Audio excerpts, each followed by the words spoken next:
in which the galaxy learns that humans are either the luckiest idiots or the most brilliant madmen in existence. Possibly both. Captain Zix Narath of the Galactic Exploration Fleet couldn't believe his compound eyes. He blinked all four of them rapidly, mandibles clicking in what his species considered nervous laughter. "You've got to be kidding me," he chittered, antennae twitching wildly. His first officer, Lieutenant QRL-PX, made a sound like a deflating balloon, the Glesian equivalent of a snort. "Sir, I assure you, our sensors are functioning perfectly. Though I wish they weren't." Before them, floating serenely in the inky void of space, was a small blue-green marble. Utterly unremarkable, save for the fact that it shouldn't exist. At least, not with life on it, especially not intelligent life. "Run the scans again," Zix Narath ordered, his exoskeleton creaking as he leaned forward in his command chair. "There has to be a mistake." QRL-PX's tentacles danced over the control panel, initiating another deep scan of the planet below. After a moment, holographic readouts sprang to life, filling the bridge with a dizzying array of data. "Gravity 9.8 ms2," QRL-PX began, her voice taking on the clinical tone of a scientist reading off a death sentence. "Atmospheric composition 78% nitrogen, 21% oxygen, 0.93% argon, 0.04% carbon dioxide. Average surface temperature 15 degrees C. Axial tilt 23.5 degrees. Active plate tectonics, strong magnetic field, extreme biodiversity, and, oh cosmic egg preserve us." Captain Zix Narath's carapace paled to a sickly yellow. That's impossible. You're describing a Class 13 Deathworld. Nothing could evolve there, let alone achieve spaceflight. And yet, as if to mock the very laws of the universe, a crude metal contraption chose that moment to blast out of the planet's atmosphere, leaving a trail of fire and what the captain could only assume were the tears of whatever sane deity had abandoned this forsaken rock. So the communications officer, a gelatinous blob named Blurp, gurgled. "We're receiving a transmission from the surface. Audio only." Zix Narath's antenna drooped. "Might as well hear what the universe's most improbable lifeforms have to say." "Put it through." A cacophony of sounds filled the bridge, screeching, wailing, thumping, and over it all, a voice that could only be described as enthusiastically manic. "Hello, space. This is DJ Ricky Danger, coming at you live from the wildest rock in the Milky Way. You're listening to 101.5 KBOM, Earth's premier and only interstellar radio station. We've got a special request going out to any aliens in the neighborhood. It's an oldie but a goodie. Guaranteed to blow your mind, tentacles, or whatever you use for audio-sensory input. Here's Welcome to the Jungle by Guns N' Roses." What followed could only be described as organized chaos set to music. The entire bridge crew recoiled, some covering their auditory organs, others simply oozing away from the speakers in horror. Captain Zix Narath sat there, mandibles agape, as the realization slowly sank in. They had indeed found intelligent life. Whether it was sane life remained to be seen. "Well," he finally managed, his voice barely above a whisper, "I suppose we should make contact." Lieutenant QRL-PX's eye stalks swiveled towards her captain, radiating pure, unadulterated skepticism. "Sir, with all due respect, are you out of your exoskeleton? These creatures evolved on a planet that, by all rights, should have killed them 1,000,000 times over. They're broadcasting music loud enough to rupture eardrums across half the sector. And let's not forget the nuclear radiation. Who knows what that's done to their brains?" The captain's antennae drooped. "You raise some valid points, Lieutenant. But think of the scientific value. The glory. We could be the first to make contact with a species that, by all accounts, shouldn't exist." Or QRL-PX countered, "We could be the first to be eaten by radiation-crazed monkey demons." Before the captain could respond, the ship's linguist, a hyper-intelligent shade of blue named Cerulean, pulsed excitedly. "Captain, I've been analyzing their broadcasts. I think I've cracked their language." Zix Narath's compound eyes lit up. "Excellent work. What have you learned?" Cerulean rippled, the blue deepening to a thoughtful indigo. "Well, they call themselves humans, and they refer to their planet as Earth, though they seem to have an inordinate number of slang terms for both. Homo sapiens terrans dirt monkeys. That last one is particularly baffling, as they don't seem to be any sort of simian-fungal hybrid." The captain's antennae perked up. "Fascinating. Any insights into their culture or technology?" Oh yes, cerulean pulsed, shifting to an almost giddy azure. They seem to be utterly obsessed with something called memes. I'm not entirely sure, but I believe it's some sort of information warfare. They also have an inordinate fondness for putting cheese on things that, quite frankly, have no business being anywhere near cheese. Lieutenant QRL-PX's tentacles writhed in confusion. What in the name of the cosmic egg is cheese? Cerulean's color dulled to a nauseated sea green. Trust me, Lieutenant. You don't want to know. Captain Zix Narath chittered thoughtfully. Well, they can't be all bad if they've mastered cheese warfare. I say we make contact. Blurp, prepare a first contact package. Nothing too aggressive, we don't want to startle them. Blurp gurgled an affirmative and began composing a message. Just as they were about to transmit, however, another broadcast cut through their communications. Good morning, Vietnam. Just kidding, it's Earth, and it's actually 3 p.m. This is Colonel Hank the Tank Thunderguns, and you're listening to Radio Free Humanity. Today's top story, alien life confirmed. That's right, folks. Our deep space sensors have picked up an honest-to-God flying saucer in orbit. Now I know what you're thinking, Hank, you handsome devil, haven't we been through this before? And you'd be right. But this time it's the real deal. No weather balloons, no swamp gas, no experimental aircraft. Just good old-fashioned extraterrestrials, probably here to probe us all and steal our cattle. The bridge fell silent, save for the sound of Lieutenant QRL-PX's tentacles slapping against her carapace in what could only be described as a facepalm. So, to our new alien overlords, I say this: welcome to Earth, you bug-eyed, slimy, possibly tentacled bastards. We've got beer, we've got guns, and we've got a species-wide addiction to adrenaline that would make most sensible life forms run screaming back to whatever utopian paradise they came from. But not you. Oh no, you decided to visit the cosmos' favorite mosh pit. So strap in, because it's going to be one hell of a ride. Sir QRL-PX said. Her voice strained, permission to return to our home galaxy and pretend we never found this place. Captain Zix Narath's mandibles clicked in amusement. Denied, Lieutenant. I have a feeling this is going to be the most interesting first contact in galactic history. Blurp, belay that polite introduction. Let's respond in a way these humans might appreciate. And so, much to the horror of his crew and the delight of every human on Earth, Captain Zix Narath leaned towards the communication array and chittered. Yo, Earth. This is ya boy Zix from the stars. We heard you like to party, so we brought the space kegger to you. Hope you don't mind if we crash, though fair warning, our parties tend to get a little experimental. The response was immediate and deafening. Cheers erupted from every radio on the planet, drowning out the protests of world leaders and the panicked screams of those who had been preparing for this moment their entire lives, only to realize they had severely underestimated how weird first contact would be. As the Galactic Exploration Fleet began its descent towards the blue marble below, Captain Zix Narath couldn't help but feel a mix of excitement and terror. They were about to make history or possibly end up as another strange footnote in humanity's already bizarre timeline. Either way, it was going to be one hell of a story. Dr. Eleanor Ellie Ripcraft, xenobiologist extraordinaire and self-proclaimed professional weirdo wrangler, was having the time of her life. Which, considering she was currently trying to explain the concept of a handshake to a being that looked like the unholy love child of a praying mantis and a disco ball, was saying something. No.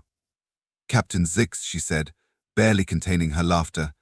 You don't need to use all your limbs, just one will do, preferably one without sharp bits. The alien captain's compound eyes swirled in what Ellie had come to recognize as confusion. But Dr. Ripcraft, he chittered, is not the purpose of this ritual to show that we are unarmed. Surely using all available appendages would be most efficient. Ellie bit her lip, trying desperately not to giggle. While I appreciate your thoroughness, Captain, I'm afraid if you tried to shake hands with everyone like that, we'd be here until the heat death of the universe. Plus, I'm pretty sure it would violate several laws of physics and at least one international treaty. From across the room, a voice that could only be described as aggressively Texan boomed, "Or, let the bugman do his thing, Doc. I want to see if he can tie himself into a pretzel." Ellie turned to see Colonel Hank Thunderguns sauntering towards them, his mustache somehow even more magnificent in person than it had sounded on the radio. He was dressed in what appeared to be a combination of a military uniform, a cowboy outfit, and something that had escaped from a 1970s disco, a fashion choice that, surprisingly, wasn't the strangest thing in the room. Colonel Ellie said, her tone a perfect blend of exasperation and amusement. Need I remind you that we're trying to make a good first impression? We can save the Xenobiological Contortionist Act for the after-party. Hank's booming laugh echoed through the hangar. After-party? Sweetheart, this whole shindig is the after-party. We made first contact, and the aliens didn't immediately vaporize us. I'd call that a win. Captain Zixnarath's antennae twitched curiously. Vaporize you? Why would we do that? Your species is far too fascinating to destroy. Mildly terrifying and possibly insane, yes, but fascinating nonetheless. Ellie couldn't help but smile. See, Colonel? They think we're fascinating. Though I'm not sure if that's a compliment or a diagnosis. Potato, Potar, to Hank shrugged, pulling out a flask from somewhere. Ellie decided it was better not to ask. So, Captain Zipper. Zixnarath the alien corrected, though it came out sounding more like a sneeze than a name. Right, Captain Sneeze, Hank continued, undeterred. You fellas want a drink?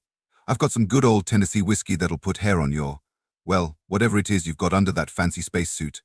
Ellie's eyes widened in alarm. Colonel, we have no idea how their biology would react to alcohol. We can't just, but it was too late. Captain Zixnarath, ever the diplomat or possibly just really curious about human beverages, had already extended one of his less pointy appendages to accept the flask. I appreciate your hospitality, Colonel Thunderguns, the captain chittered, bringing the flask to what Ellie assumed was his mouth. On my world, we also have a tradition of sharing mind-altering substances with new acquaintances, though ours typically involve hallucinogenic spores and the occasional bout of temporary telepathy. And with that, the alien captain took a long swig of Tennessee's finest. For a moment, nothing happened. Ellie held her breath, half expecting the captain to burst into flames or start spouting Shakespeare. Instead, all of Zixnarath's eyes widened simultaneously, and his entire exoskeleton began to vibrate at a frequency that made Ellie's teeth itch. Great cosmic egg, he chittered, his voice an octave higher than before. What is this miraculous elixir? It tastes like starship fuel and burns like a supernova, but it makes me want to conquer a small moon. Hank's grin threatened to split his face in two. That there's the spirit of America in a bottle, Bugman. Welcome to Earth. As if on cue, alarms began blaring throughout the hangar. Red lights flashed, and a computerized voice announced warning, unexpected chemical reaction detected in Hangar 51. Potential biohazard situation. All personnel, please evacuate immediately. Ellie groaned, pinching the bridge of her nose. And this, gentlemen, is why we don't share drinks with aliens before running proper biological compatibility tests. Captain Zixnarath, however, seemed utterly unfazed by the chaos erupting around him. If anything, he looked excited. Dr. Ripcraft, he chittered, his mandibles clicking in what she was pretty sure was the alien equivalent of a grin. I believe I now understand why your species has survived on such an improbable planet. You're all completely mad, and the universe simply hasn't figured out how to handle you yet. As hazmat-suited personnel rushed into the hangar and Colonel Hank began arguing with them about the merits of good old-fashioned alien hospitality, Ellie couldn't help but laugh. Welcome to Earth indeed, Captain, she said, shaking her head in bemused disbelief. I have a feeling this is going to be the start of a beautiful, if utterly chaotic, friendship. The next few weeks were a whirlwind of diplomatic meetings, scientific exchanges, and what could only be described as a galaxy-wide culture shock. Humanity, it seemed, had a knack for defying expectations, both their own and those of their new alien friends. Take, for example, the incident at the United Nations. In a historic address to the General Assembly, Captain Zixnarath had been explaining the finer points of galactic politics when a delegate from a small Eastern European country, which shall remain nameless to protect the guilty, decided to liven things up. Excuse me, Captain, the delegate had said, his accent thick and his grin mischievous. But is it true that your species reproduces by budding? The entire assembly had gone deathly silent. Ellie, who had been watching from the sidelines, felt her soul try to leave her body out of sheer second-hand embarrassment. Captain Zixnarath, to his credit, had taken the question in stride. I'm afraid you're mistaken, honored delegate. We reproduce through a complex process involving ritualistic dance, psychic resonance, and the exchange of genetic material via what you might call spore clouds. Why do you ask? Are you interested in interspecies relations? The delegate had turned a shade of red previously unknown to human science, while the rest of the assembly erupted into a mix of scandalized gasps and poorly suppressed laughter. Hank, who had somehow finessed his way into becoming Earth's official alien welcoming committee, a title he had printed on business cards before anyone could stop him, had simply leaned back in his chair and drawled. And that, folks, is why you don't ask about alien sexy times without buying him dinner first. The UN incident, while mortifying for some, had actually done wonders for human-alien relations. It turned out that the galactic community had a deep appreciation for beings who could laugh at themselves, a trait that humans had in spades. As news of Earth and its bizarre inhabitants spread across the cosmos, the little blue planet quickly became the galaxy's hottest tourist destination. Alien sociologists flocked to study the species that had not only survived but thrived on a world that should have killed them 1,000 times over. Extraterrestrial chefs came in droves, eager to sample the culinary madness that was human cuisine. The concept of deep frying had caused quite a stir in galactic culinary circles. But it was the human penchant for extreme sports that really caught the attention of the interstellar community. "Let me get this straight," QLPX said, her eye stalks quivering in disbelief as she watched a video of humans jumping out of perfectly good aircraft. They throw themselves out of flying machines. For fun. Ellie nodded, barely containing her grin. "Yep, it's called skydiving. Though if you think that's wild, wait until I tell you about free solo climbing." The alien lieutenant made a sound like a deflating balloon, which Ellie had learned was the Gleasian equivalent of a horrified gasp. "There's more." "Oh honey," Hank chimed in, slapping QRLPX on what he assumed was her back. It was actually a secondary respiratory organ. But she was too polite to correct him. "You ain't seen nothing yet. Wait till you hear about bull riding." And so it went. Humans introduced their new alien friends to everything from bungee jumping to volcano surfing, each activity more bewildering than the last. The galactic community watched in equal parts horror and fascination as these soft, squishy beings from a death world hurled themselves into one life-threatening situation after another, all while laughing in the face of danger. It wasn't long before pulling an Earth became galactic slang for doing something so monumentally stupid that it somehow circled back around to brilliant. But it wasn't just the extreme sports that baffled the aliens. Human culture, with all its contradictions and eccentricities, proved to be an endless source of confusion and delight. Take, for example, the great pizza debate of 2025. It had started innocently enough. A well-meaning Arcturian diplomat had suggested that, in the spirit of cultural exchange, they should try combining Earth cuisine with dishes from other worlds. The result was a monstrosity that the humans quickly dubbed the Galactic Supreme, a pizza topped with Venusian slug caviar, Betelgeusian fire peppers, and something that looked suspiciously like engine coolant, but was apparently a delicacy on Rigel VII. The debate over whether this abomination could legally be called pizza raged for weeks. It sparked protests, inspired impassioned speeches in the UN, and even led to a minor diplomatic incident when an Italian chef attempted to challenge the Arcturian ambassador to a duel. The duel was called off when someone pointed out that Arcturians reproduced by mitosis and therefore technically couldn't be killed by conventional means. Through it all, Captain Zix Narath and his crew watched in amazement as humans turned what should have been a simple culinary experiment into a planet-wide philosophical discussion on the nature of tradition versus innovation. "I don't understand," Zix chittered to Ellie one day, as they watched yet another heated debate on the holoscreen. "Why do they care so much about this pizza? Is it some sort of religious icon?" Ellie laughed, shaking her head. No, well, actually, depending on who you ask, maybe. It's complicated. Humans just tend to get very passionate about food, and sports, and music, and, well, pretty much everything, really." The alien captain's antennae twitched thoughtfully. "Fascinating. On my world, such intense emotions are reserved for matters of life and death, or particularly complex mathematical equations."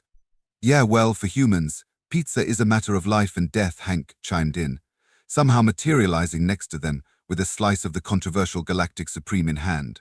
"Want a bite?" Both Ellie and Zix recoiled, their faces contorting in matching expressions of disgust. "I'll pass," Ellie said, eyeing the wiggling caviar warily. "I prefer my food to not stare back at me." Zix's mandibles clicked in what Ellie had come to recognize as amusement. I must admit, Colonel, your species' willingness to consume potentially lethal substances never ceases to amaze me. Is this another example of your extreme sports? Hank grinned, taking a big bite of the cosmic culinary crime. Nah, this is just Tuesday. Now, if you want extreme eating, remind me to tell you about the time I won a ghost pepper eating contest in Albuquerque. Now that was a religious experience. As the Colonel regaled them with tales of his gastrointestinal heroics, Ellie couldn't help but marvel at how quickly the aliens had adapted to humanity's particular brand of insanity. It had been less than a month since first contact, and already Zix was trading quips with Hank like they were old drinking buddies. Which, technically, they were, though after the Hangar 51 incident, all alien-human drinking sessions were now strictly supervised and preceded by extensive biochemical analysis. But for all the cultural exchange and interstellar bonding, there was still one burning question that the galactic community couldn't quite wrap their various appendages around: how, in the name of the cosmic egg, had humans managed to survive, let alone thrive, on a world that by all rights should have killed them a million times over? The answer, as it turned out, was both simpler and more complex than anyone could have imagined. It came to light during what was supposed to be a routine scientific presentation. Dr. Alex Chen, a brilliant but notoriously eccentric xenobiologist, had been tasked with explaining human evolutionary history to a panel of alien scientists. What followed would go down in galactic history as the "wait, you did what" speech. So, in conclusion, Dr. Chen said, gesturing to a holographic display of the human genome, we didn't just adapt to our environment.